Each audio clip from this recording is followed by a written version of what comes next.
Good morning from our world headquarters in New York. I'm Manus Granny. And I'm Danny Berger. Welcome to Bloomberg Brief. Let's set your agenda. The hot CPI in the U.S. jolts markets, shredding Fed cut bets, pushing U.S. 10-year yield above 4.5% and sending the yen to a 34-year low. Next up, it's the ECB set to stay on hold as traders pair rate cut bets to less than 75 basis points this year.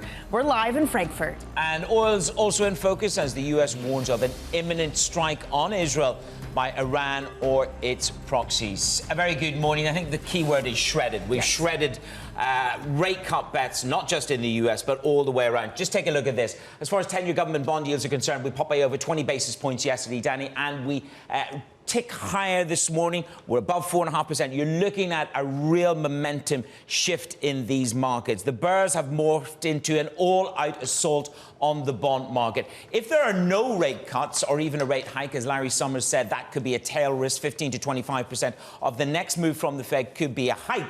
What would that do to bond yields? Certainly, if there's no rate cuts, people are now talking about 5% up there. The 10-year government bond auction, it took a lot to get it away. It was one of the worst ones in a number of months. You've got 30-year paper coming to the market today. We are now in the twilight zone of 2 rate cuts, no rate cuts. You're looking at dollar yen. This was a blistering bid for the dollar yesterday, and nowhere is it more manifest than in the dollar, up over 1% at one juncture against dollar yen. Today, we have more rhetoric coming through from Suzuki, watching with a high sense of urgency. That's the finance minister. And Candace stopped short of talking about bold moves, but the next watch will be intervention watch on dollar yen. Oil is up a third of 1%. Again, we are waiting to understand what is an imminent strike on Israel. Oil bid up a third of 1%. Danny, good morning. Good morning, Manus. It is so clear that inflation has not yet released its grip on this market. Equities weren't spared. The worst of the moves were in the bond market, but we did see an equal-weighted version of the S&P have its worst day in 2 months, and that continues today. We're down by about a third of a percent for the S&P. We're also in the scenario where things with weaker balance sheets, small caps, all of those perform worse, falling more than 2% yesterday. They fall by nearly 0.5% in the futures market this morning. We are at a low so far for the futures trade. Now, the NASDAQ hasn't done as badly. It is down 0.2%. Man, as you pointed this out to me, NVIDIA was up nearly 2% yesterday. I mean, it's crazy stuff. We did hear from Jefferies, David Zervo, saying that risk, it can do okay if the Fed's not cutting because the economy is doing well. That's why the Fed isn't cutting. And in that scenario, you can buy stocks. But, man, I really have this feeling that it's deja vu, that it's 2021 all over again. It is yet again a scenario where bonds and stocks are falling in tandem, that you need to look to commodities to hedge your risk, that in the market, only big tech things like NVIDIA are doing okay. It is that inflation resurgent playbook come to life yet again. And certainly brings you back to what Maria Vetman had to say at State Street, which is the barbell approach. Cash on one side of the barbell, big tech on the other side, and there's no irony lost in anybody that NVIDIA managed to hang on to a 2% gain. But then you listen into what Larry Summers has got to say, and it really does make for interesting reading. He has flown this kite before, which is maybe the next move from the Fed could be a hike. I don't think that is a coalescing narrative. But what is a much more interesting narrative for the bond market to grapple with, which is no cuts from the USA. What does that mean for global central banks? We have a global bond market rout going on. Bunds are offered all the way down. Gilts are offered all the way down as well. Remember all those people that told us that 2024 would be the year of the bonds? Yeah. I feel for them this morning. I really do. Well, there is one or two people who still believe that now is when real money come in. We can debate that through the next hour. We're talking about this hot CPI signal and the delay for the first rate cut from the Fed. President Biden stepped into the melee. He spoke about the data and when he sees the central bank cutting. I do stand by my prediction that before the year is out, there'll be a rate cut. This may delay it a month or so. I'm not sure of that. We don't know what the Fed is going to do for certain. But look, we have dramatically reduced inflation from 9% down to close to 3%. We're in a situation where we're better situated than we were when we took office.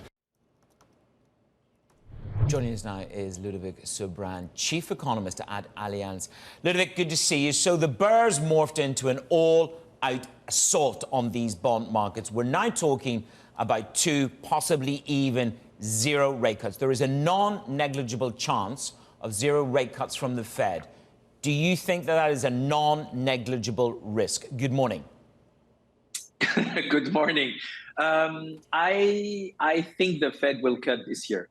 The question is, whether we have to wait for September. And indeed, we had initially expected 3 rate cuts, and now it looks more and more like 2 rate cuts. So for my side of the pond, that puts the ECB in a pickle. I think it's good for the US. It means the no lending scenario is actually the one winning right now. So I think it's going to be hard for the Fed to tilt in June, July. It's going to be hard, but let's. I guess high yield investors would welcome that. Let's put it this way. Yeah, I love you finding the silver lining, Ludo. That's why we have you on, to have some joy in a day where bonds are experiencing their worst rout since September 2022. Look, we're going to get to the ECB in just a moment, but this idea that the Fed would have to wait until September or November, Ludo, that's when we're literally in the midst of a U.S. presidential election. Is the Fed really going to start a new cycle, a new cutting cycle? I mean, surely it doesn't make them look great if they start to cut in September. That was, for me, that's the ultimate reason why we keep our July cut or late June cut. I mean, the idea is just to decouple from the elections. The question then is whether they could cut and pause and cut and pause, so make it even more gradual than any loosening cycle. Again, remember, if Trump gets reelected, he reheats the U.S. economy, and the Fed may have to halt its loosening cycle anyhow.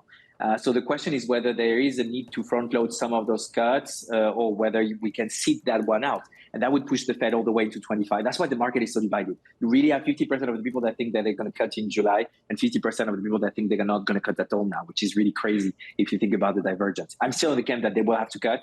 And so you're right, they may cut before the summer, but the numbers are so good, It's hard to cut now. It is hard to cut. It's hard to justify that cut. And I think that's where Larry Summers was talking about. It would be an egregious mistake to go in June. Now, you started with Europe, so we'll give you that moment. I mean, the market is re-rating. It's our day. It's our day. No, okay, don't worry. One day a week you can talk about. Don't worry, but you've now started using language like a pickle. So I think you've been in the UK a long time. Right, let's focus down. The bond market has already begun to reprice, no longer pricing 75 basis points. What does Lagarde need to do? I mean, Europe needs these rate cuts quicker and earlier and in bigger size than the US. What has Lagarde got to do? Has she got to keep the June dream alive? You need to give a call to a friend, Jay. No, the big issue is, look, it's a big discussion here because it's a bit like Schrodinger's cat, The ECB, the Governing Council, may have to cut, not knowing what Powell is going to do 10 days later.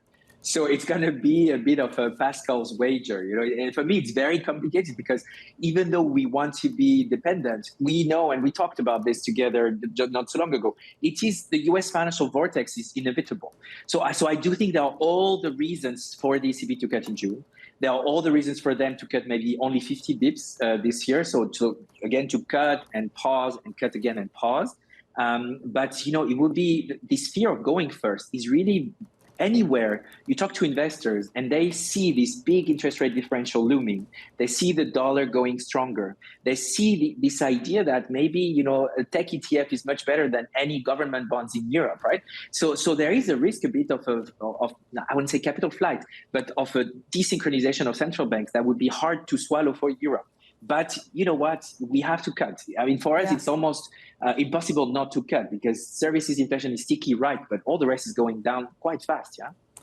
Okay, so can you just walk me through that scenario? So let's say they cut in June, they get more momentum or they keep cutting. The Fed doesn't cut, they stay on hold in 2024. What does that capital flight actually look like? What's the worst case scenario that the ECB would have to avoid? I mean, the sensitivity is the following: 100 basis points difference on the interest rate differential is 4 to 5% depreciation on the euro dollar. So it's quite massive, right? But more importantly, my concern is indeed this idea that markets could be spooked that the ECB threw the baby with the bathwater a bit early. And that we still have stagflation risk looming.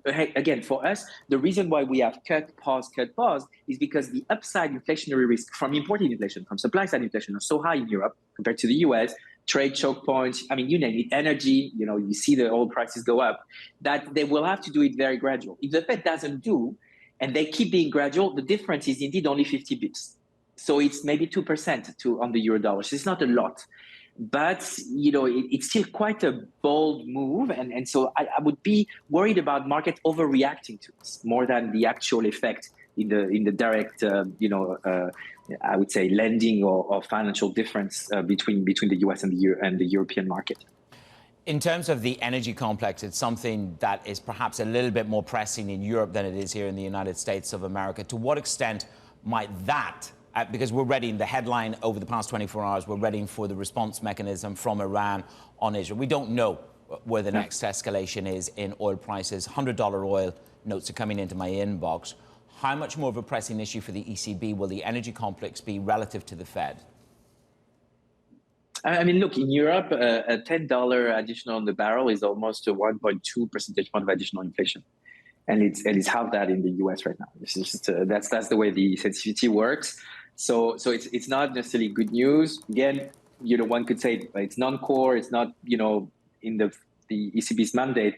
But the reality of the things is people are really looking at this volatile component of inflation to actually decide the pace, not necessarily the moment of the cut. I think the moment is still pretty clear right now, but the pace of the cuts. And so, much more vibrant energy markets could mean that the ECB may be allowed to cut once this year. And that would be also quite a drag when you look at growth forecasts, because we have really muted growth, at least over the first half of the year. And there is this hypothesis of a rebound on real income on the second half that would be completely annihilated should we have another energy shock. Yeah. Right. Okay. Well, Ludo, I think we gave the ECB appropriate amount of attention here on the ECB Please. day. We didn't do too much of the U.S. Ludo, we're going to have to leave it there. Thank you so much for joining us. Ludovic Subran of Allianz. Okay, Mana, some breaking lines crossing the terminal on Ukraine. Ukraine says that Kyiv region's largest power plant has been destroyed. It was destroyed by an overnight Russian cruise missile attack. That's according to Interfax. Fires are currently being extinguished at the power plant after it was set ablaze.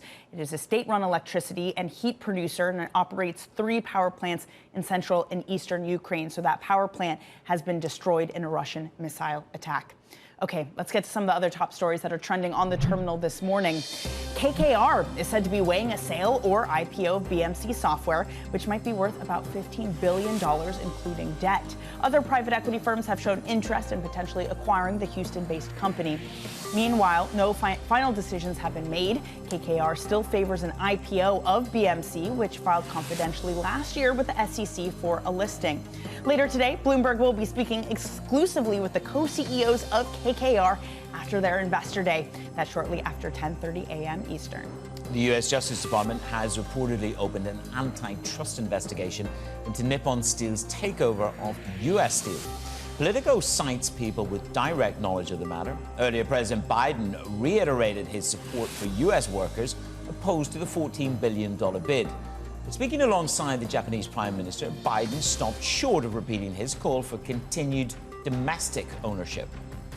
President Biden says he's watching Israeli Prime Minister Benjamin Netanyahu's response to what he calls a blunt message on improving civilian conditions in Gaza.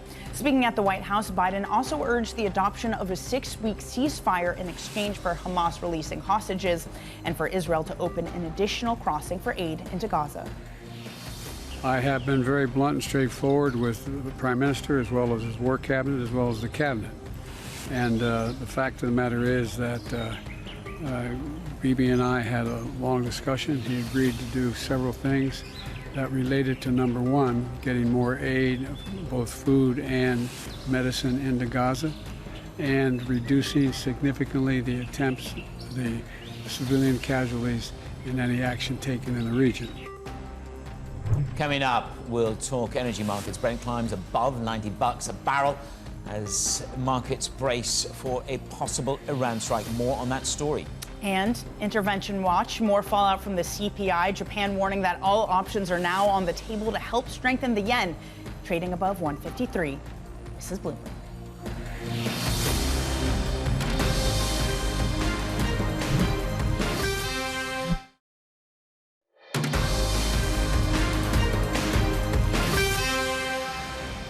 Welcome back to Bloomberg Brief. I'm Danny Berger alongside Manus Cranny in New York. So oil is steadying this morning, but Brent crude did push above $90 a barrel. And that happened while the U.S. is said to believe that a major attack on Israel by Iran or its proxies are imminent. Let's bring in Bloomberg's Will Kennedy for more on this. Will, how much of the scale and scope of how much further oil prices go from here depends on what that action actually looks like from Iran?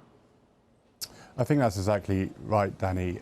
Clearly, political risk is a concern, and the risk of an escalating conflict between Israel and Iran, either through proxies or more seriously directly, is a concern for oil traders. And what you've got now is a market that's fundamentally tight, where demand is healthy and supply is constrained, and you're layering significant geopolitical risk on top of that. And that's what's given oil its really strong run in recent weeks. It's always worth remembering, however, that conflict in Israel does not directly impact any oil production, and in fact the worsening situation we've seen in the Middle East hasn't taken any production out of the market. But what traders are always concerned about is that the conflict between Iran and Israel spirals out of control and leads to some kind of event that constrains supplies out of the Persian Gulf. Well, and it is interesting that you talk about the Persian Gulf, because of course Iran's Revolutionary Guard has said that it won't block the Strait of Hormuz. I mean, that's the line today. That's Golnar Motovali's reporting from yesterday. Well, talk us through the capacity of OPEC to respond in a, to quote somebody else's words, in a preemptive and a proactive manner, which of course is how quickly could OPEC Plus respond to add barrels to this market to keep us below $100 if that's what they so want, or if there's an extraneous event. Saudi has the capacity, the Emiratis have the capacity. How quick is it to turn that tap? They can do it if they want to do it very, very quickly indeed. And of course, one of the reasons why oil hasn't, one of the things keeping a lid on oil prices is the fact that right now Saudi Arabia and the Emirates do have a lot of spare capacity. Saudi Arabia is producing 9 million barrels a day. That's a very low level historically. They have the capacity to go up to 12 million barrels a day. So they're keeping a lot off the market. I don't think there's any expectation, unless things really do get more serious, they're going to do that before the June meeting. But that June meeting is becoming a pivotal point for the development of the oil market over the rest of the year, with everything that involves for the interest rate and inflation outlook and the US election. So I think as we talk about this in the weeks ahead, we'll all be talking about what OPEC, what Saudi Arabia does at that June meeting in Vienna. And considering the U.S. elections, the ability of OPEC to respond, what about the ability of the U.S. to respond? This was supposed to be the period where they're supposed to be refilling the coffers of the SPR. Is this a scenario where they're going to need to wind it down even further as we head into the election? Is that even possible? Is that even advisable for them to do? Well, they ran down the SPR a huge amount after Russia's invasion of Ukraine in order to keep a lid on prices as they threatened to spiral out of control in the immediate aftermath of the start of the war. I think it'll be harder this time for a couple of reasons. One, they are meant to be refilling, as you say, Danny, that the SPR is a lot lower than it was previously. And I think at this point it would be seen as a very nakedly political ploy to keep prices below, reasonable in the run-up to the election, because gasoline prices are seen as a key pain point for consumers in the US. And I think the Biden administration will be very worried if there's a threat of those prices going well beyond $4 a gallon. $4 a gallon. So I think it's tough. They certainly don't want that, and they don't want that through driving season for them, the summer season. Will, thank you so much. Will Kennedy there on the oil markets. We've talked about a shift in the bond markets, Danny, and here we are. This is the British bond market and the German bond market playing catch-up. I think there's also a number of other narratives going on here. In the UK, we've got rate cut bets to less than 50 bips this year, and you've got an interview by Megan Green in the FT reminding the market rate cuts could still be a ways off in the UK. So we've backed off of UK rate cuts. We've also done the same for the ECB here on ECB Day. We've now backed below 75 basis points. Here's my fun fact for you, Manis. Global bonds, their worst day since Feb 2023, the worst day for Treasuries since 2022. That's it. We give you the facts as well as the... Thanks, Manis. No, you're right. But it's a pretty brutal sell-off. It is. OK, we'll check out the rest of these markets and a few other stories for you in just a moment.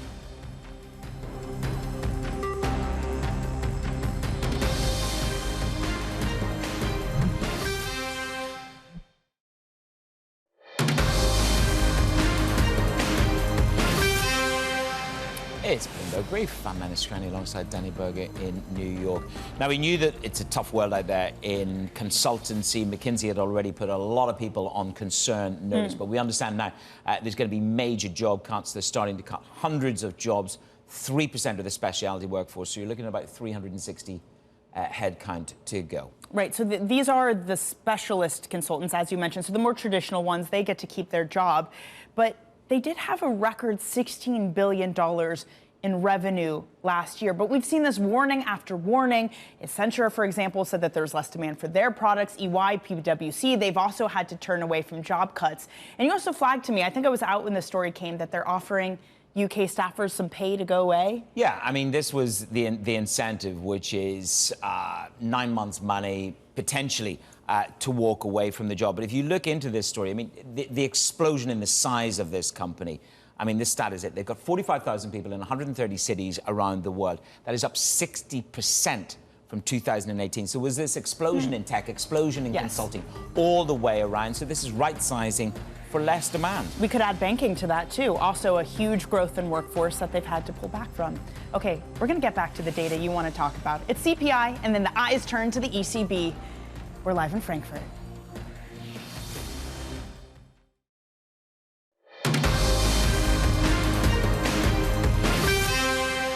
Welcome back to Bloomberg Brief. I'm Manus Cranney in New York. And I'm Danny Berger. Here's what you need to know. The hot U.S. CPI jolts markets, shredding Fed rate cut bets and pushing the U.S. 10-year yield above 4.5%, sending the yen to a 34-year low. Next up, it's the ECB, set to stay on hold as traders pair rate cut bets to less than 75 bips this year. We're live in Frankfurt. And oil's also in focus. The U.S. warns of imminent strikes on Israel by Iran or its proxies. So it's been a wholesale rethink, Manus. Here's what I've got.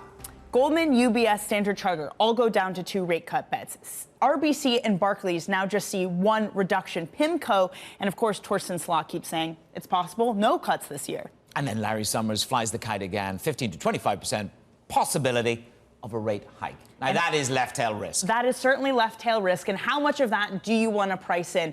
We've had that big sell-off in bond markets. Yes, we sold off in equities, but not as badly. Let me show you what futures are doing this morning. We are at the low still of the morning. S&P down by about a 0.5%. We're down about 0.2% this morning. We did hear from Jefferies' David Zervo saying risk can do okay because the reason we're not cutting is that the economy is doing better. Risk can survive in that type of atmosphere. And risk, is it surviving? Yes, it is, but it's worse off when it comes to the Russell 2000. We're down 0.4%. It did worse yesterday. All the bad balance sheet things did worse.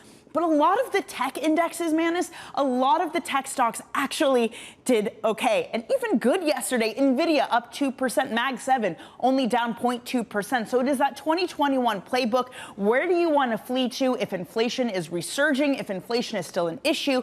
It is good balance sheet tech, and it is energy stocks. Well, certainly not the bond market, is it? Nope. I mean, the scale of the sell-off, not just in U.S. Treasuries. And again, we're back to flat at the moment. 20 basis points yesterday, higher, through 4.5%. The theory goes that you will have real money come in here. But what if the bond market really begins to take a hold of the view that no rate cuts are coming from the Federal Reserve? You said a number of houses have gone down to 2. We've just had a conversation with Ludo there talking about they will go in the summertime, but it's going to be cut, pause, cut. That's the risk. What you've got here is supercore going the wrong way, disinflation going the wrong way. The bond market needs to understand that. And if you get no cuts, does that take you up to 5%? Dollar yen, Kanda has been on the tape trying to push back. There was a magnificent move in the dollar higher against the whole of G10, and yen trading down through a 34-year low. Where is the intervention level? That is the question. Kanda talks about potentially the resistance to this market move, but doesn't use the word bold.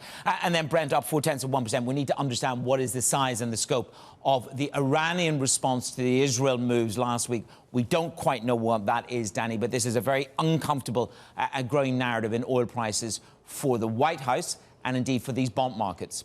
And all of that is coming together, and when exactly the cuts happen. The political element is so important here, Manus. We were speaking to Ludo about it. He says that if the Fed goes this year, they have to go in June or July because they can't start cutting during an election a time. Like they can't be starting a cycle when the voters are going to the polls. So either they do it then or they wait until 2025. But September and November are no-goes because of the political implications. Let me give you the offer to that trade, which is Alfonso Pecatiello, who was with us. I think you were off last week, but he was with us and he said it will be politically motivated. They will cut. You've had Biden out talking about rate cuts. And Larry Summers talks it would be dangerous and egregious error to cut in June.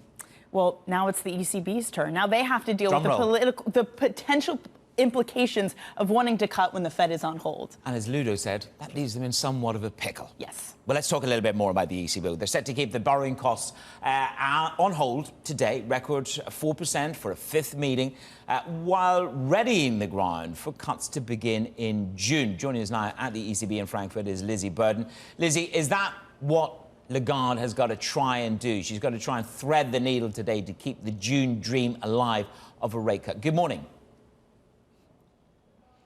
Good morning, Manus. Yeah, she's got a more difficult job, of course, after that US CPI print. You have seen a repricing in markets. Currently, traders see less than 75 basis points of easing from the ECB this year. And last week, they saw a fully priced June cut. Now it's about an 80% chance. So as much as the ECB would like to say that it's uninfluenced by the Fed, markets don't believe that. But yes, June, the well-telegraphed starting point. The focus today very much on the path beyond that for ECB rates. And again, this is what Allianz was talking to us about, Lizzie. He said it to us last time he was on Intuit Us again, that the ECB will be in a difficult position, a pickle as Manus put it, as Ludo said, if the Fed is on hold. So the implications, the potential capital flight, the market risks that come with cutting when the Fed is on standstill, is that still front of mind of the ECB? What could potentially be the impact, Lizzie? Well, of course, there's the weakness in the euro as a potential risk of jumping the gun, going before the Fed. The flip side of that, though, is if they leave it too long, you could have the euro area tipping into recession. Now, even the most hawkish member of the Governing Council, Robert Holzmann of Austria, has warned of the perils of leaving rates too high for too long because of this very reason. You haven't had growth in the euro area economy for about 18 months. Compare that to the US. Of course, you had that 3% growth over the course of last year. So the risk is recession if you wait too long in Europe. Lizzie, thank you very much. Bloomberg's Lizzie Burden in Frankfurt. And tune in, the ECB decision, 8:15 a.m. Eastern. We'll be carrying that along with Lagarde's news conference that occurs at 8:45 a.m. Eastern. All right, meanwhile, in the U.S., a hot CPI report, another one signaling a delay for the first rate cut by the Fed. As Manus mentioned, former Treasury Secretary Larry Summers discussed his thoughts on a cut in June or a potential hike. A rate cut in June, it seems to me, would be a dangerous and egregious error comparable to the errors the Fed was making in the summer of 2021 when it just didn't get the thread on inflation. Let's get now over to Washington with Bloomberg global economy reporter Enda Curran. Enda, the old adage is 3 points make a trend. So here we are, 3 times that CPI comes in above average. Is this no longer a bump and a hill now? It does feel like the excuses are running a bit thin. One of the standouts yesterday, Danny, from those numbers was just how broad-based the breadth of increases in CPI were. Yes, the usual culprits of transportation and shelter, we kind of know that story, but within the details, you see it across the range of products, that people buy every day of the week. There was a healthcare, car insurance, getting your car fixed, going to the doctor, education. It was all there, all going up, and that's, of course, what's dramatically changed the Fed story. We get PPI today as well. These are the wholesale inflation prices, not expected to offer much solace for the inflation story in the US. Within that, it's about the energy story, but keep an eye also on what's happening with health fees for going to see the doctor. That's going to be part of the PPI story today, along with keeping on airline fares and financial services costs. So between the CPI yesterday and PPI today, at the very least, the takeaway is that the case for a near-term cut by the Fed is certainly not really on the table. That's the consensus, I think, among most economists watching this. The big question then does become, as you were saying earlier in the show, what happens in the second half of the year? do we reach a point where they can cut? And of course, then the ultimate scenario that Mr. Summers raised would be a rate hike. Not too many people are talking about that just yet, but I think a lot of people are saying that the Fed's narrative on disinflation has certainly come into question. And listen, we'll see with the PPI. It's amazing how suddenly PPI is an interesting and sort of prescient number for the market. I mean, it has reasserted itself along with the CPI. We've moved on from PC. Let's talk about dollar yen. I mean, what an amazing move yesterday. And the theory was the line in the sand for the Bank of Japan was around 152. We've blown through that. So where is the next maneuver for the Bank of Japan and the Ministry of Finance when it comes to dollar yen? Yeah, but weakest since 1990. I think with Japan, it's less about levels per se and more about the pace and volatility of the move. That's what the officials have always said over the years. And again, they were out overnight making these points that they're watching with a degree of urgency, monitoring very closely what's happening. Market analysts are making the point that, or interpreting those remarks to say that the government might step in and start buying the yen. They stepped in around 3 times in 2022 to buy up their own currency.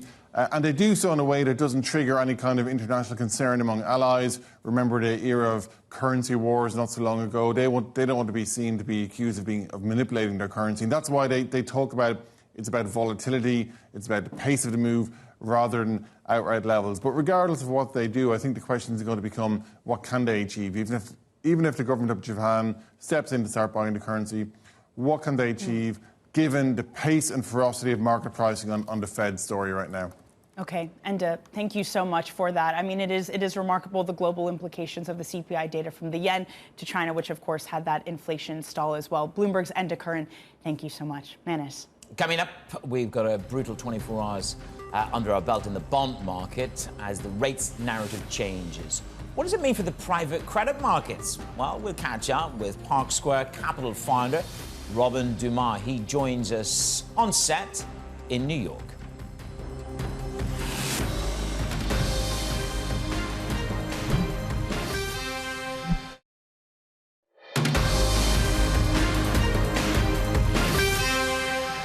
It's Bloomberg Brief, Danny Berger and Manus Cranny in New York. So it was another hot CPI. You get a mass global bond sell-off, the worst day for global bonds since the banking crisis, with traders adjusting their rate cut bets once again. So it's been a tricky year for the bond market. But what about public credit? But what does this mean for the world of private debt markets, which are in their golden era, as many people have said? Joining us now is Robin Doumar, founder and managing partner at Park Square Capital. Robin, thank you so much for coming. It's really great to have you in the studio. No, it's great to be with you. Thank you. So it's a dislocated public market. The rates market has had to do a wholesale rethink of where rates are going. How much of a headwind is that repricing to credit markets? Actually, I think for private credit, the market environment that we're in today is quite good. And as floating rate lenders in virtually everything that we do, the fact that base rates are going to be a little bit higher for longer is actually quite good for our investors because returns are a bit higher. I think the major story that we're seeing in private credit is the market, which was dislocated 18 months ago, has come roaring back in the syndicated loan market.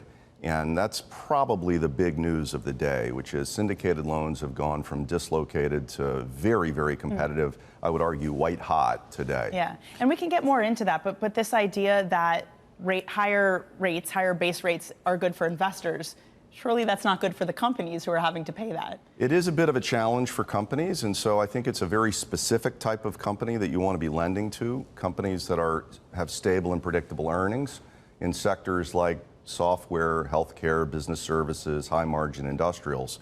But I think you're right to say for a lot of borrowers, particularly in consumer-facing businesses, particularly in cyclical businesses, this is going to be a difficult time for sure.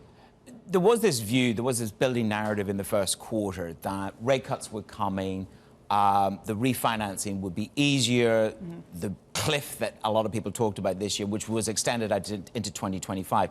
We're not talking about maybe the door slamming shut on rate cuts from the Fed this year. That is a non-negligible risk. What does that do to the refinancing needs in the US and we'll talk about Europe in a moment, but let's just square it away for the States. Are we entering a little bit of a tenuous time if we go to less and less rate cuts on the refinancing? Well, rates are an important component of the story, but equally important, if not more important, are spreads. And what we have started to see in the loan market is spreads tightening in very meaningfully.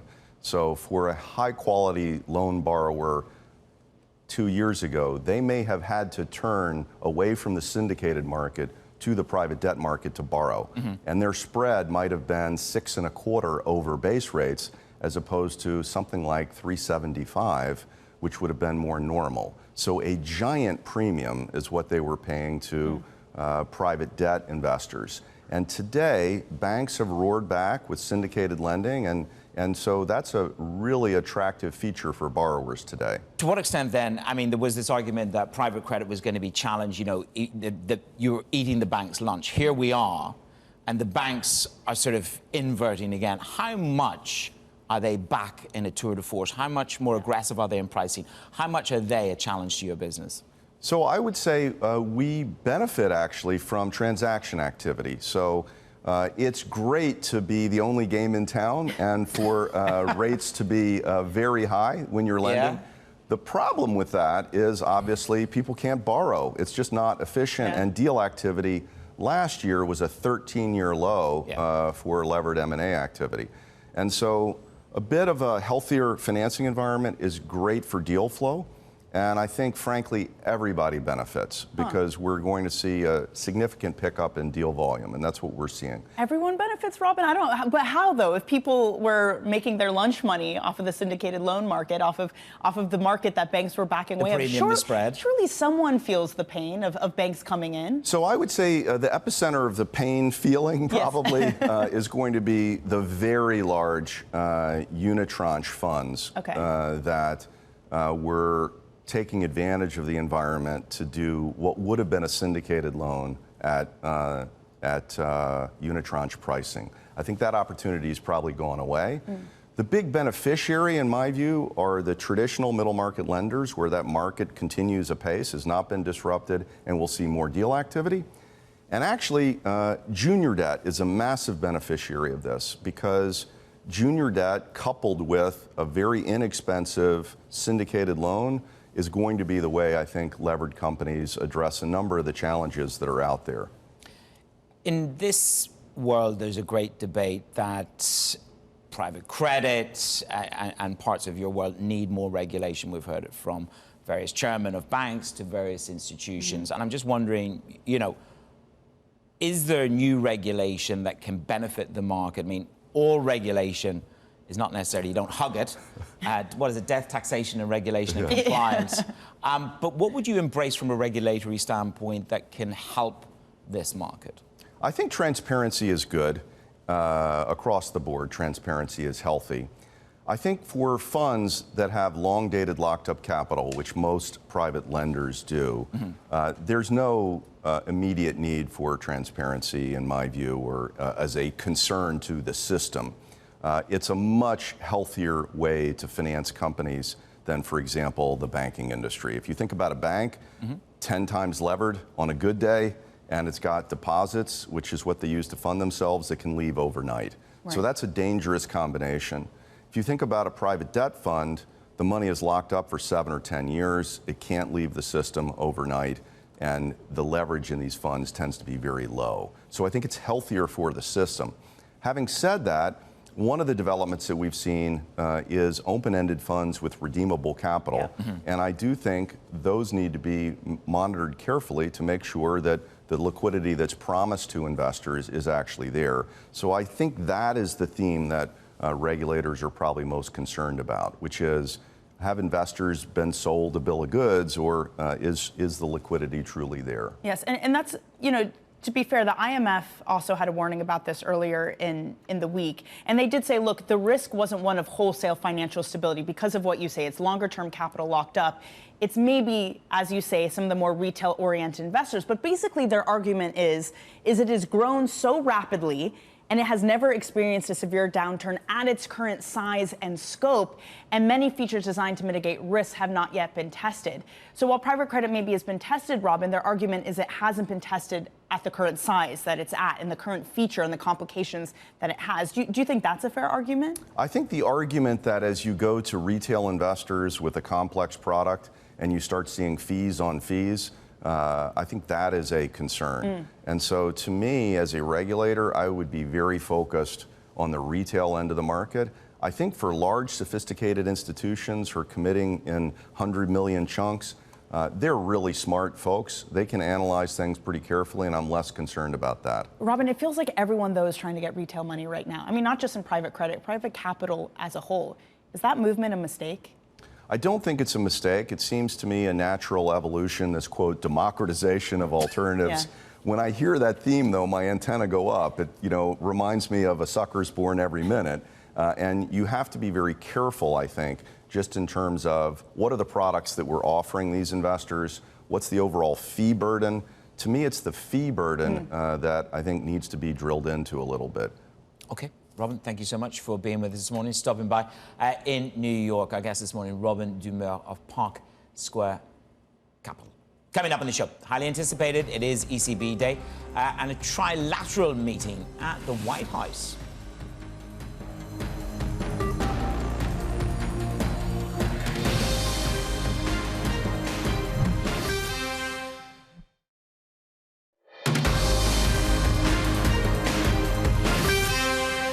This is Bloomberg Brief. I'm Danny Berger alongside Manish Cranny in New York. Let's set you up for your trading day. Here's a look at what's ahead. The ECB will be announcing its rate decision at 8:15 a.m. Eastern, and then we get the press conference by President Christine Lagarde. Then more economic data. U.S. PPI and jobless claims, both of those hit at 8:30 a.m. Eastern. Biden, meanwhile, will be hosting the Philippine president and Japanese prime minister for a trilateral summit at the White House. Manis, how are those stocks looking this morning? Well, Tesla's on the back foot, Danny, down 0.4%. Musk is actually going to meet Prime Minister Modi, and that's spurring Tesla India investment speculation. So there's an interesting move there. I mean, look, I think a lot of the growth and the Mag 7 generally under pressure, but NVIDIA did very well yesterday. It was up nearly 2%. Stellantis up 0.25%. The CEO there warns of pain if Italy gets a Chinese EV plant. And then Meta debuts a new AI chip, and that aims to decrease reliance on NVIDIA. The stock is down an eighth of 1%. So it is all about that growth to value narrative in a rising rate or an unchanging rate narrative. Danny, the bond market. Yeah, the bond market has been under some serious pain over the past 24 hours. The worst day for the global aggregate index since February 2023. The worst day for treasuries as a whole since August 2022. And still yields march higher, especially in Europe and the UK this morning. Yeah, we've also got a cracking story on the Bloomberg terminal. Hop onto it there this morning. Ruth Carson and the team. They're talking about Schroders being short 2s, 5s and 10s. If you go to a zero rate cutting scenario in the United States of America, does that bring 5% back on the table? Or how quickly do we actually touch 5%, test it, and draw down? Does real money come in? That's the question. And there are real risks that we don't get cuts so far this year. Again, the political implication, I think, is a fascinating one. Can they really be cutting in September or November if it's an election? They might have to wait till 2025, Manis. Indeed. Megan Green on the tape in the UK, in the FT, talking about the UK, presumptuous to think that rate cuts are going to come as hard and fast as originally thought. So gilts, bunds and treasuries all sell off. Day 2 of the rout. And we get the ECB up next in just a few hours. But first, Surveillance will take it from here.